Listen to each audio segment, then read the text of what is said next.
Welcome to the Fermented Homestead. If you're new here, my name is Anna, and on this channel I'm sharing our journey of learning how to turn our home into a homestead.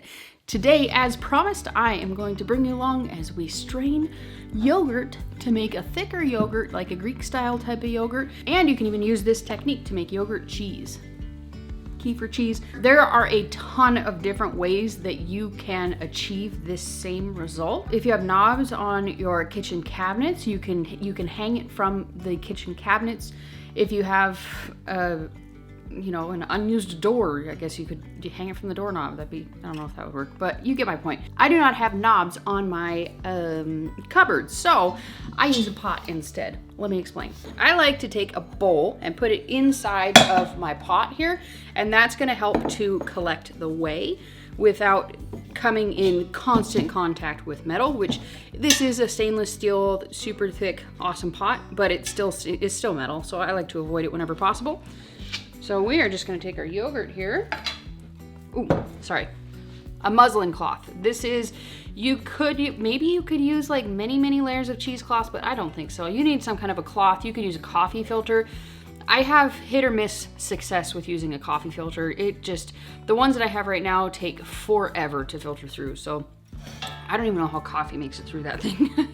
All right, so we are gonna fill this up. I wanna make sure I'm setting enough aside to make my next batch. There we go. That's all I really wanna make. I don't wanna do the whole thing. We're gonna put this in our pot. Take your longest spoon. This one's a little iffy. This guy's silicone, so it probably won't move around as much. Okay, so let's do that again. We're gonna draw these up on either side, right? And then tie them across from each other. Oftentimes the first time I tie it is just to get one of them out of the way, and then the second one I kind of cinch up tighter. You're basically, all you're aiming to do is to get this up above the bottom of the bowl so that the whey can drip out from it. And for what we're doing today, which is I want to turn this into some ranch dressing.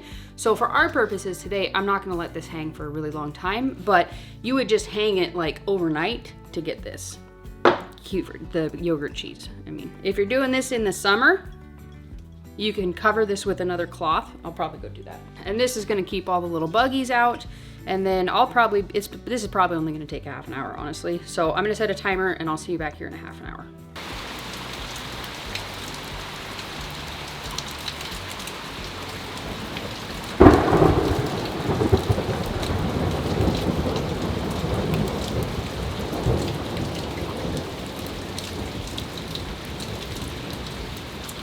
I'll just leave this until you get the desired texture and consistency that you want. I'm done. So we're gonna go ahead and take this out of here.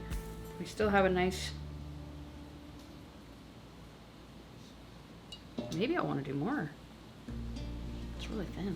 No, that's good. That's good. Okay, still kind of dripping, so you gotta be careful.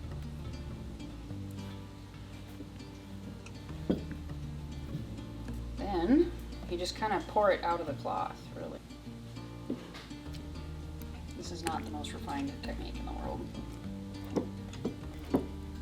Sometimes you just do what you gotta do.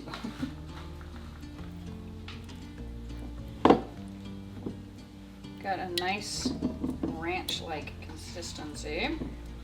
We'll whisk this up a little bit and then add in our ranch packet. I realized I should have let this drain longer in order to get the thicker kind of ranch consistency, so it's actually kind of a good thing because I can share with you how you can fix a boo-boo. So I have this yogurt cheese that is significantly thicker, and so if you accidentally drain it for too long, you can just thin it out with some yogurt, and then you can get the consistency that you like. So we're going to make 2 cups of ranch. I have some veggies left over from a project in the fridge, and I would like to be able to use like a nice ranch dressing. So a nice healthy one. Obviously I don't want to have all those seed oils and crap. So I'm gonna show you how I make my ranch dressing. We'll go with about half and half of this. And then if I end up having to add more of either one, I can do that. I'm only measuring because I want to put the right amount of the spice mix in it, I should say. Yeah, Robert's just cooking his lunch. Looks like a pretty delicious one if you ask me. Maybe he'll show us at the end. Then I'm just gonna put it in this bowl just so I can mix it. See what we end up with. About half and half is just right. I'm just gonna work out some more of these clumps here. And it will thicken up in the fridge. I'm using my own spice mix, and this doesn't have any of like the caking stuff in it. I can't even remember what's in there. I know there's onions, garlic, some chives. I don't remember. I'll see if I can find the recipe that I used this from. It was a recipe. Then I'll link it down below for you guys, and it's super easy to duplicate. You do have to use more. You do have to use more of the spice than the recipe calls for. At least I do, because I like kind of a bit of a stronger flavor profile to it. But the cool thing about it is you can also add whatever other spices you want to it. Like if you like kind of have a little bit of a kick to it, you could add some like cayenne or chili powder to it. Like if you want more of an oniony flavor, you can do that. If you want a dill flavor, you can add that. Oh. Ooh, you got a blood clot. Really good? I don't think it's bad.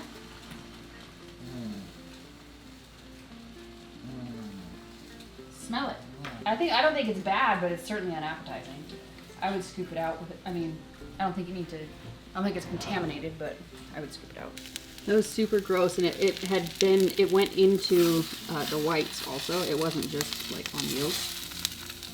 Any of y'all know what that is? This is perfect. If I was gonna do like a ranch dressing, like to put on salads, I would probably thin it out a bit more, but this is gonna be dipped for like veggies and stuff, so I think it's perfect. So we have 2 cups here. If memory serves, it was 4 tablespoons per cup. So we'll start out with that. So you can see, it's just a nice, it's definitely like a dill ranch dip.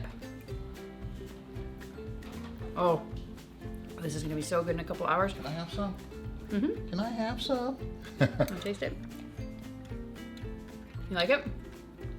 Super, super duper low calorie. All right. Ranch dressing. That's something there. Made from raw milk and just the spices, organic spices and seasonings that I mix. And even he likes it. Can't go wrong with that. I like it. Oh yeah. All right, so I'm gonna put this in the fridge, and then in a couple of hours, it's gonna be ready. All right. Don't try this at home. This is his basically OMAD. Yeah, so I got some onions. 1 onion here, 1 onion in there. This one right here has some spices on it, some cayenne pepper, some tomato type of a Mexican type spice. About 5 slices of bacon cut up in small pieces, 2 duck eggs. That part's done. Mashed potatoes, with a little bit of butter in there. This one has that onion I was talking about earlier with a packet of gravy. Also have about 4 slices of bacon in here. A little bit of cream that Anna made. And we have water kefir. And coffee. And coffee. Yeah, it's gonna be good. I'm about Yummy. to tear it up. Yes. The rest of this yogurt, I just poured it into a glass. I'm gonna drink it like it's kefir. And I like to add in these like stevia drop type things. These are really great at keeping the sugar down, but still getting some flavor.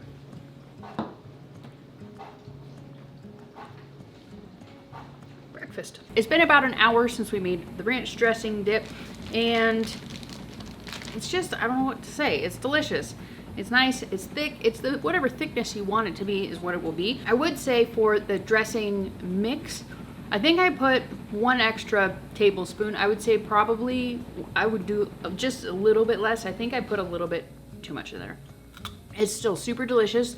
If I really cared to, which I don't, it's not overpowering, it's just a little bit too much.